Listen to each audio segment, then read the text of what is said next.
I don't normally do these. As a matter of fact, I can't remember the last time that I did a what's in the bag video, but all the cool kids are doing it. Everybody's doing it. So there's got to be something to this whole thing, right? Today, we're going to talk about what's in the bag. Hey everybody, welcome back to Golf Test Dummy, the channel where I use my game to help your game. Like I said, today we're going to do a what's in the bag 2023 edition. I'm not really sure why these videos are so popular. I see quite a few of them, and I'll admit there's a couple of golfers that I'm really interested in finding out what kind of gear is in their bag. When it comes to normal run-of-the-mill golfers, what is the big deal? I mean, equipment is a very personal thing. Just because I have something in my bag doesn't mean that you want it in your bag, and just because, let's say, Adam Scott has something in his golf bag, that doesn't mean that it's going to work for any of us out here. But regardless, as I said, everybody else is jumping off the bridge. They're constantly doing what's in the bags. So now I have to do mine. Let's get started.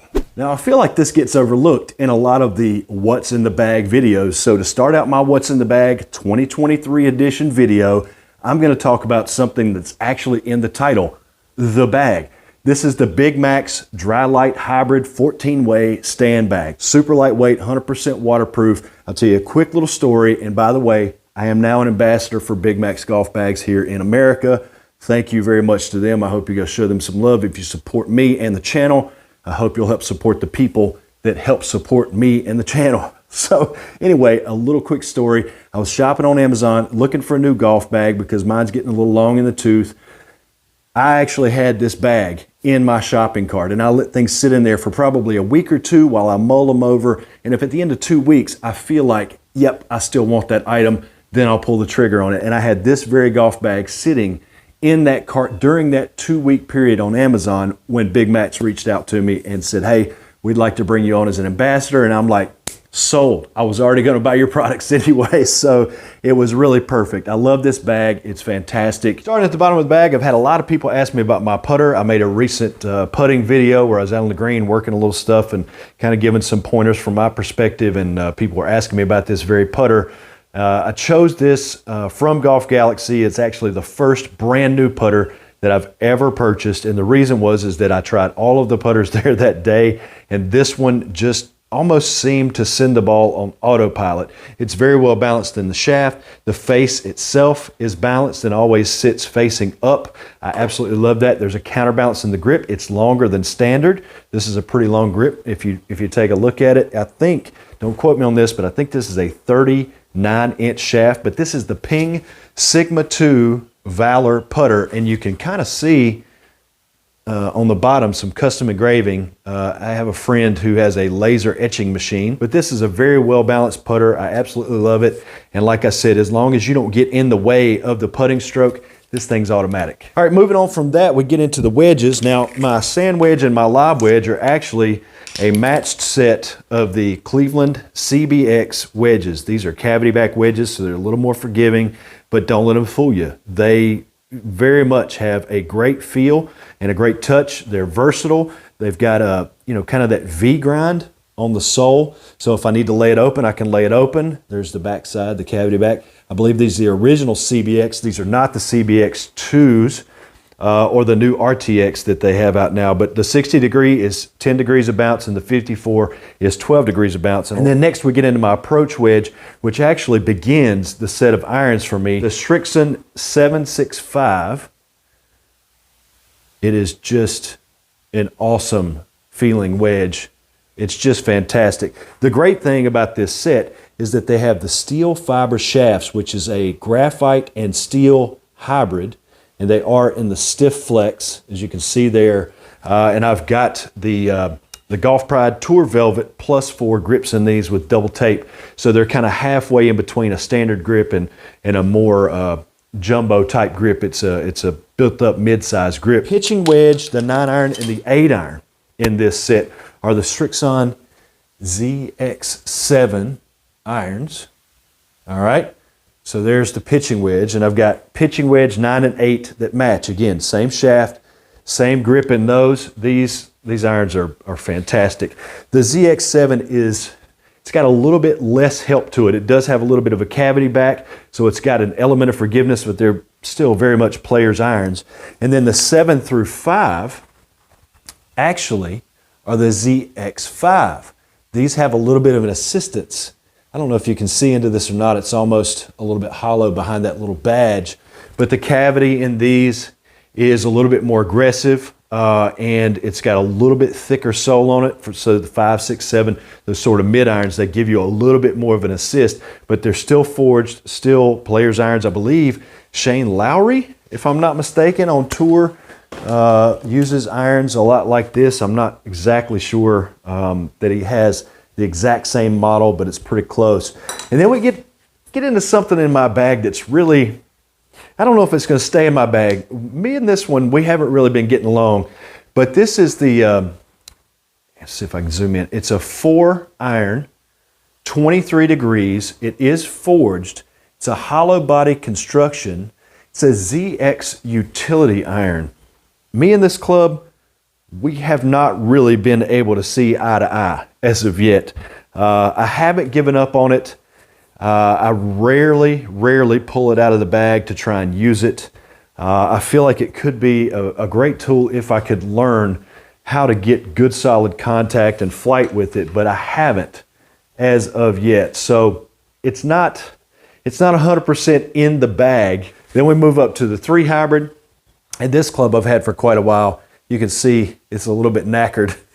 It's a 19 degree 3 hybrid from Tommy Armour. It's the original 845s, not the original 845 sets that you got back in the 80s and the 90s, but it's original in the re-release of the Tommy Armours. They've got the 845 Max stuff now, and this is not the Max. It's really a great club. It's got a little bit of carbon on the top. This has got the stock helium UST Mamiya shaft in it, and it is a 7 hybrid 4 high performance carbon fiber technology, extreme stability with a fatter grip on it, a more jumbo grip on it. This club, I do not hit a lot of woods or hybrids off of the turf. I like to hit this off of the tee as sort of a safety club when I need about 200 to 210 yards, you know, just a fairway finder out there. It's a really good club to have. The next one, again, I'm not hitting this off of the turf, but this is the 3 wood, and this club, a lot of people make jokes about these clubs. It's got the BombTech Stiff Flex shaft in it. This is a 3 wood, it's 15 degrees. Again, got a jumbo grip on it. A lot of people make fun of the BombTech clubs, and I can't speak to the irons or the wedges. I have had their driver. I tested it out a while back, and it was okay for me. It did all right. But I got the driver and the 3 wood together used. This 3 wood was basically free with the deal that I got with the BombTech driver that I tried. The driver ultimately did not stay in the bag. It was okay. Don't get me wrong. It was not a bad club at all. But this 3 wood, this 3 wood is money. I'd never really carry a 3 wood, but this club stays in the bag. If all the other clubs go away, this club does not. It stays with me. And I'm telling you, I've heard all the jokes. I've seen all the posts about people, just bagging on these clubs. But I'm telling you, this 3 wood, it's just a beast. Absolutely a huge fan of that 3 wood. And then we move on to the driver. This driver. Let me tell you a little bit about this one. First of all, this is the Srixon ZX5 driver. It's got the weight in the back. I've got it set to standard, which is 10.5 degree. It is adjustable. I've got the Ventus Blue 5R Fujikura shaft in it with a jumbo grip. Let me tell you my experience with this driver so far. For several years now, I have tried a multitude of different drivers. I have tried different swing techniques. I have tried different tips and tricks to gain distance with the driver, and I just simply could not. My total distance combined with other drivers over the course of the last few years floundered somewhere between 230 to 240 yards total. That's carry and roll. On average, tracked on the GolfPed GPS app, I tracked everything, and looking at the machine out here, the simulator, just could not. I could not improve upon that, and I just thought, well, that's it. That's what I'm gonna be doing for the rest of my golfing days until it starts to decline as I get older. But then I went and got custom fit for this driver, and there's nothing special about the custom fitting. They didn't do anything special to the shaft. It's even set in standard settings. I tried all the new drivers, the TaylorMade Stealth 2. I tried all of them. And I'm telling you, this one was clearly the winner for me. It feels fantastic. It's got excellent feedback to let you know what you did or did not do with that club face. It's got a rebound frame in it. They call it a rebound frame, and I think that's basically a piece that goes from the face toward the back of the club to add a little bit of stability. I don't know if that's the reason that this thing works for me or not, but it does. It's all titanium. There is no carbon on this one. I know everybody's getting into more and more carbon now, and it doesn't make sense that something that is a technology that is being surpassed by the latest and greatest materials, that this would be the one. But now my carry is what my average total was before. My average carry with this one's 240, and depending on what conditions the ball is landing in, if it's wet or if it's dry or if it's hard or tight cut or if it's really landing in the rough, whatever it might be, it varies how much roll you get. But on average, I would say probably somewhere in the 15 to 20 yard range for that. So for me, it's nothing for me to hit this 250, 255 maybe out on course, and I've tracked that with the GolfPad app as well. This has been the only driver that's made an actual difference for me in the last several years. So apparently I'm a big Srixon guy now. I never thought that I would be, but the results don't lie. I'm absolutely thrilled with what's in my bag right now. The only club in question, as I said, is that damn 4 hybrid, and that one I'd never pull out anyway, so it may just go into a spare bag over on the other end of my garage and just never see the golf course again, because if I do end up with, say, a 200-yard shot and I'm thinking, oh, I'll pull out the 4 hybrid, it's just as likely to be a disaster as it is to be a somewhat decent shot. Well, that's going to do it for my What's in the Bag 2023. There's nothing in there that's really kooky or weird. I don't keep like 18 different sunscreens in my bag. I know a lot of people go through their bag.